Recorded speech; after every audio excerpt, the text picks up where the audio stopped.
All right, y'all, welcome back to another episode of the Stiff Rods Podcast. And today we are here with a man that needs no introduction, Edwin Evers. Welcome on the podcast. And today we're just going to kind of be talking fishing. So I guess how we like to usually start out all our podcasts, tell us a little bit about, we're all young fishermen and a lot of our audience is younger fishermen. Mm-hmm. Kind of tell us how you got started in fishing and how you became professional. Obviously, it's that's a pretty long story. Yeah. I don't know how long your podcast is, but I didn't have parents that bass fished. I didn't have parents really that fished. I just, for whatever reason, I was ate up with it as a kid. Fished ponds all over I could walk to. My dad made styrofoam packaging, and he had a guy came to his plant that he built a one-man boat out of polyethylene. Basically, it's a type of styrofoam that you propel to swim fins. So I got to travel the country with this guy by the name of Gary fishing out of this one-man boat. That's who really taught me how to fish, and I think it kind of lit that bug underneath me. And I ran with it. I was ate up with it from a very early age, like 7th, 8th grade. I was fishing big tournaments out of that little one-man boat, just going forward, I didn't get married till I was 31 because I didn't have the money. I started, fishing the invitationals like at 21, 22, 23, somewhere in there, and you're just scraping by, for a long, long time. But it's pretty humbling to be sitting here being interviewed that I've made it, or I'm still bass fishing for a living, which is kind of cool. Yeah, and so you obviously you live in Oklahoma now. Yes, correct? Sir. Yeah. So we were talking before the camera started rolling, and we both actually worked at Bedford Sales. Yeah. So how did that work? You grow up fishing like Grand Lake and Texoma and all those places? No. My dad got transferred a lot. So I was born in Missouri, got transferred. He got moved to Texas, fished some northeast Texas lakes, around the Dallas-Fort Worth area. Then my junior year in high school, he gets transferred to Illinois, of all places. Mm-hmm. From Texas to Illinois, it was a culture shock. I think I was the only kid in school who had a pickup truck, literally.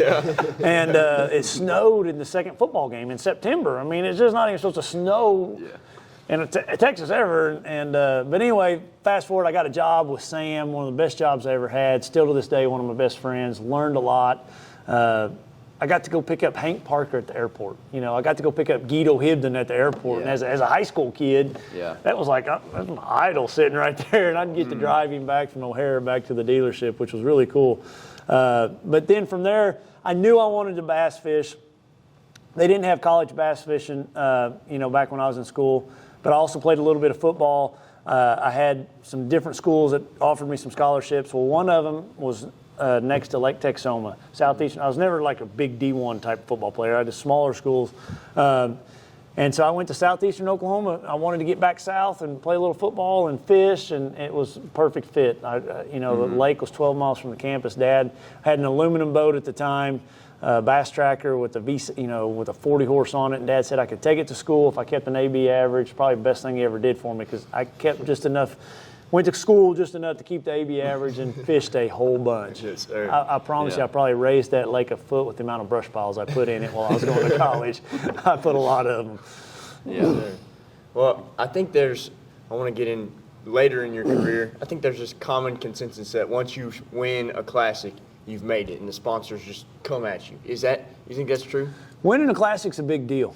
Yeah. You win a classic, you're going to have definite sponsors. Now, let's back up to making the top 150s back when I made it. Now it'd be the elites or making the Bass Pro Tour. A lot of people think, man, you've made it. Yeah, you've made it, but sponsors aren't going to be pouring out at you. You've got to work, chase, sell yourself to those sponsors, bring value to them, show them what you can do for them. But when you win the classic, you're bringing a lot of value to a sponsor. Absolutely. And as we've said, a lot of our demographic is younger anglers. How do you make yourself stand out to sponsors when you don't have a whole lot to offer? Being available, just doing whatever they can, whatever they ask you to do that and more. I've never told a sponsor no. If I have, it's for like a really gigantic reason. It was never because I didn't want to, or I was tired of traveling, or there's just go above and beyond. You got to separate yourself from everybody else, and there's, we talked about it prior to this, just outwork them. Outwork them. And I think social media has a big deal Yeah. with it nowadays. So Yeah, and I guess the reason we wanted to bring up this whole sponsor thing is because you kind of grew up where in an era where like the social media wasn't really there. Wasn't any And then of it, now it's like such a huge role, and you've adapted, and you have the whole YouTube channel thing. So I guess kind of talk a little bit about that and how you've been able to adapt.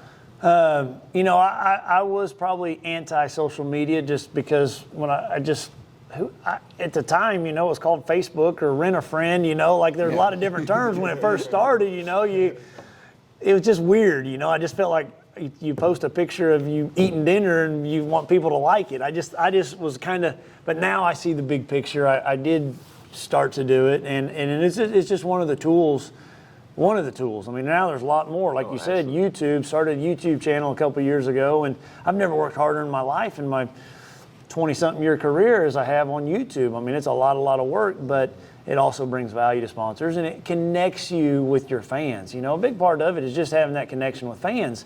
When you get to the level of some of these top pros, that fan wants to connect with you, and social media is a way to do it. YouTube's a way to do it, and everybody wants to learn about bass fishing, and it's a way you can give back to those fans and teach them a little bit more about it.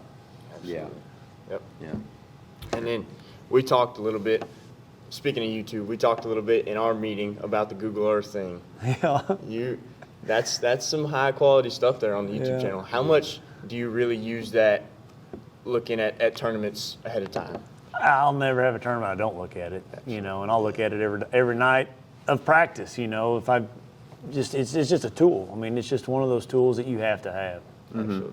And kind of going into like the same thing, I was saving this for the podcast, but as far as like tournament research, do you think that like, I know Google Earth is a big thing and map study, but like as far as like past tournaments and like, how there's so much more information now available, do you think that at some point it can be detrimental? I do. Back earlier in my career, it was important to know areas of the lake that it would happen in. And you could take like a lake like Rayburn, for example.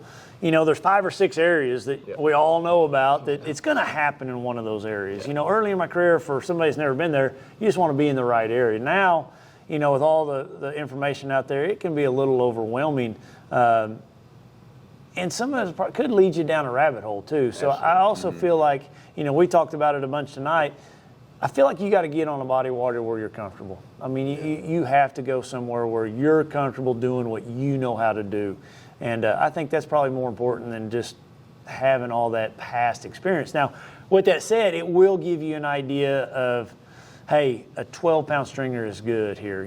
It's going to get me to where I want to be at the end of the event. Or maybe it's a 15-pound stringer. And especially when you go up north. Because when you go up north, there's so many smallmouth. Like, that's a place where I'll carry scales with me in practice.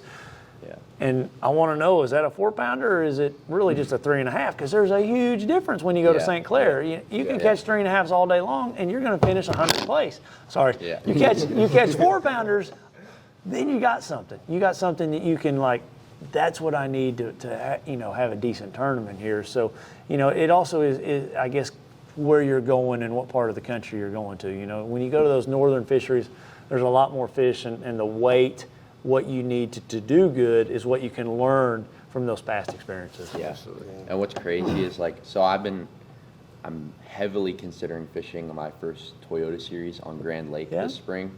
And so, like, obviously there's a lot of past tournament experience and stuff on there, but like the advancement of technology, like live scope wasn't there in 2018, 2017, and it was like so much different. Like when you won the Classic there, we were hanging out last night, what was that, 2 days ago? I literally watched the whole basketball. I watched the whole thing. Yeah, I just had it playing the whole night. Yeah, that's a good day. But, yeah, you're right, because a lot of that information prior to 18, it wasn't forward-looking sonar, so that tournament would have gone down probably different, or things change.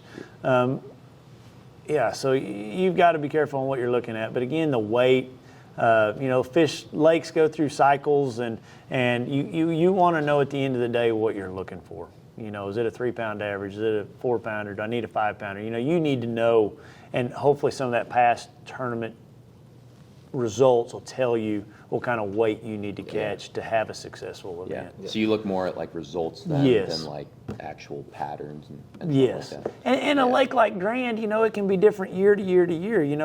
One year, like the Classic, it was all muddy, or it could be clear, or it could be high, or water flowing through it. So those are the things that you've got to be able to differentiate when you go to look at that information. Like when you guys go to Florida, or I don't know if you guys are going, but you got a big event down there. Well, if they've gotten a lot of rain and you got a lot of current through that lake, it's going to be completely different than if you don't. And if you're looking at that past information and you read, man, they all caught them at all these locks. Yeah. You got to know if about the current. That to me, so you got to know what the weather patterns were 2 years ago when you're reading that information. That's hard to do, kind of. We saw you the other day at Lake of the Pines, and I found myself caught up in that same dock talk just because I had so many buddies that were fishing there. I had talked to so many different sources, and we ended up doing our own thing away from everybody else. Everybody went up the lake and fished grass, and we stayed down south. So it ended up panning out for us. But I do see what you're saying there. I don't know if you do remember that. You told us say hi to Coach. I did. I had no idea. I was messing with the bag, and I felt someone tap on the back. I was like, holy. It's Edwin here. Holy cow. Yeah. Me and him, we got back in the boat to idle back to the ramp. We were freaking out. Oh my gosh, Edwin here was talking to us. It was awesome. No, I recognize the jersey, and obviously I know Rick really well, and it was exciting to see you guys do so good down there. Thank you, sir. I texted him, and he already knew. He'd already. Yes, sir. Yeah, that was cool. Yes, sir. Yeah. Was not expecting what we had there. Oh, yeah. My guys, like I talk a lot to my kids, and it's important for all of us. You have events like the next day was really tough. It was like 30 degrees. yeah, You it was guys tough. fished on Friday. We fished on Saturday, the high school event. And I say we loosely. I'm just running the boat. My son and his buddy are fishing. But we talked about tonight. It never takes as much as you think it's going to take. Mm-hmm. And generally speaking, you'll always get the bites. The next day, my kids, they had the bites. Mm-hmm. They had 5-keeper bites, but we only got 2 of them in the boat or whatever it was, or 3 of them in the boat, and I'm like, guys, you have something to think about. It's just those little, it's such a fine line of being successful versus not being successful in the sport. We went through that in the early season of our thing. We had one tournament where we just didn't have anything, but other than that, it was all execution stuff. Yeah, and going to Dardanelle was our first big college event, and we had found some fish in practice, and we just simply couldn't put them in the boat and just didn't pan out. But so I know exactly what you're talking about. Yeah. And then talking about the high school team, coming from a team, my high school team had 100 kids on it. Wow. It was awesome. Where was it at? awesome. Montgomery ISD, right there by Conroe. Yeah. That place was awesome, and it's done a lot for me. I think high school fishing has grown so much that it's an awesome stepping stone coming into college. So. With that being said, with the Oklahoma, do you guys have like your own Oklahoma trail, or do you all do the MLF tournaments? We have our own Oklahoma Trail. They just started the Northern Division. They've had the Southern Division for a while, but they just started the Northern Division, and we fished the first event in October. Okay. See, I'm from Missouri, so we had the NYFA. I wish I knew about the MLF deal. I never knew about that. I would have fished that. Yep. Yeah. So I guess going back to high school and stuff, when you were growing up, did you use fish like local tournaments? Because I went a totally different route from them. I did like co-angler. I fished the Toyota Series and BFLs as a co-angler because I'm from Illinois. And not I from think that's a there. great route to go. I've always told if I was to do it over again, I would fish as many years as a co-angler as you could, because you can learn so many different things with so many different people. For me growing up, I didn't know about that. I just fished like club events and then local events, and then when I went to college, just fished every tournament that ever came to Texoma. I didn't travel a lot at first. Then I just fished big team events. Back in the day, there was a big team trail. It was 150, 200 boats, Angler's Choice, and they gave away boats at all of them, and fished all those. And then from there, just fished the invitationals. We didn't have college fishing. That would have been really cool. Yeah. And I can definitely see a difference between Carter and I. I've got a little bit more experience making the decisions, but his knowledge of techniques and everything, fishing with so many different guys, is definitely outgrown me. You can learn so much. Absolutely. I was a little trickle of both. Yeah. I fished a lot of Bass Nation as a co and all that. So I did the club deals and all That's that. cool. Yeah.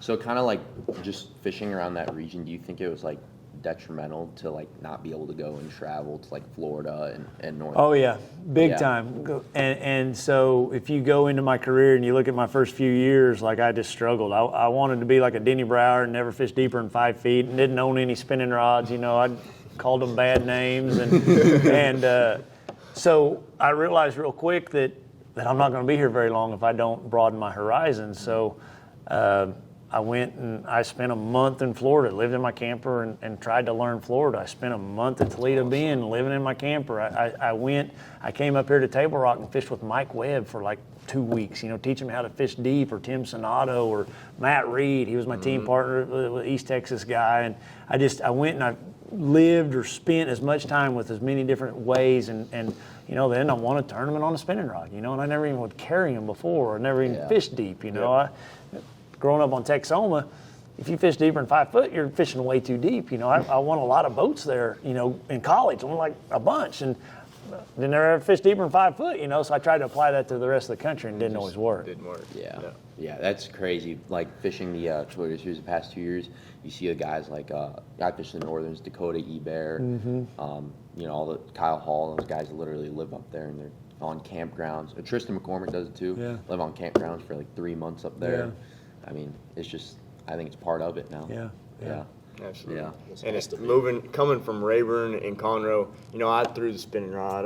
I tried to be as versatile as I could, but coming up here, it's an eye-opening experience for sure. Yeah. Definitely this college fishing stuff, it's a great way to not only get your name out there, but travel and really learn, I feel like, so. Tell us a little bit about your opinion on MLF and like the rule change with the 5 fish. You don't have to share if you don't want to. No, here's the deal. Obviously, I just would like the league to make a decision, stick with it, and go. Yeah.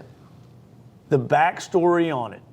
So when we started Every Fish Counts, there was a piece of technology that was going to allow every other club, team, BFL to fish under that format. It was going to connect to our depth finders, to a satellite. It was going to be a way that you could relate to that same format, to that same pressure of you can never stop catching them throughout the day. The hardest thing I've ever done in my life. Truly. You can't argue with me until you've done it, because I've fished 5 fish format my whole life, and you can get 18 pounds by 10 o'clock, you coast the rest of the day. If you're on whatever lake that 18 pounds is good. Yeah. Major League Fishing under that format, you couldn't do that. The problem is that technology did not follow us. We could not get it to the marketplace to make it available to everybody. So then we're losing our fans. They can't relate to what we're doing. They can't relate to that pressure, to that score tracker that was supposed to come at the same time. So obviously we should go back, and it makes sense to me. Like that format's really great, but at the end of the day, if you guys can't do it, or we're just not relating, it's just 2 different deals. Like so I can see it. I understand why. I'm excited about it. Like, I'm putting some swim baits back in my boat, I mean, it's going to be it's a totally different deal, and I don't take this bad, but it's going to be easier. I just can't tell you how many times in my career, we talked about it tonight, how I would prepare rods for the final 5 minutes at takeoff, because I caught a 7-pounder at Okeechobee one time under the bridge piling that went from 12 to 18 pounds. It made me look like a hero, So it's going to be easier. I'm not going to be near stressed at the end of the day, I feel like, if I've got my fish in my live well, because you could never take a break under that old format. And it was, you were like toasted at the end of the day, completely toasted.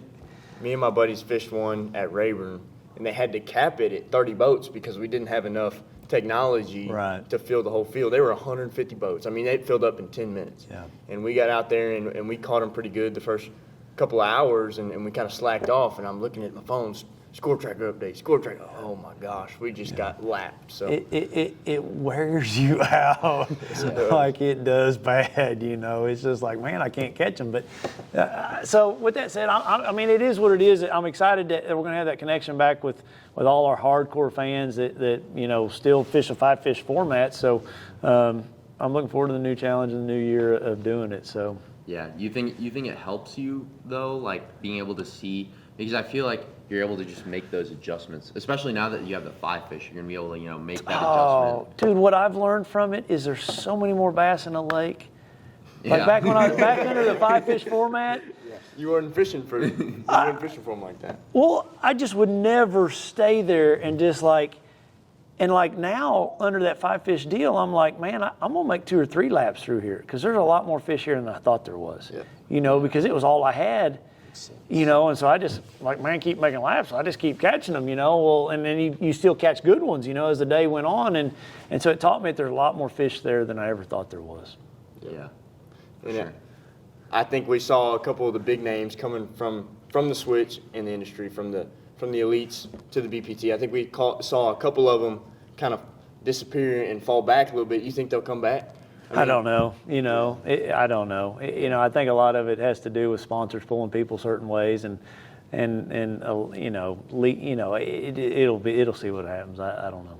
Yeah. Yeah. And I guess now that you won that Red Crest, and then you won the Bassmaster Classic, I guess, would you say it's like the same? Like, how would you compare those 2 experiences? 2 complete different deals. Yeah. The Bassmaster Classic, you've got an arena, and it's been around for 50 years. Mm-hmm. The Red Crest is an infant. It's a little bitty baby right now to where, the Classic's 50 years old. So there's just no comparison between the 2. One day, can it be there? I mean, it can get close. That's the hope of it. So, but I wouldn't take.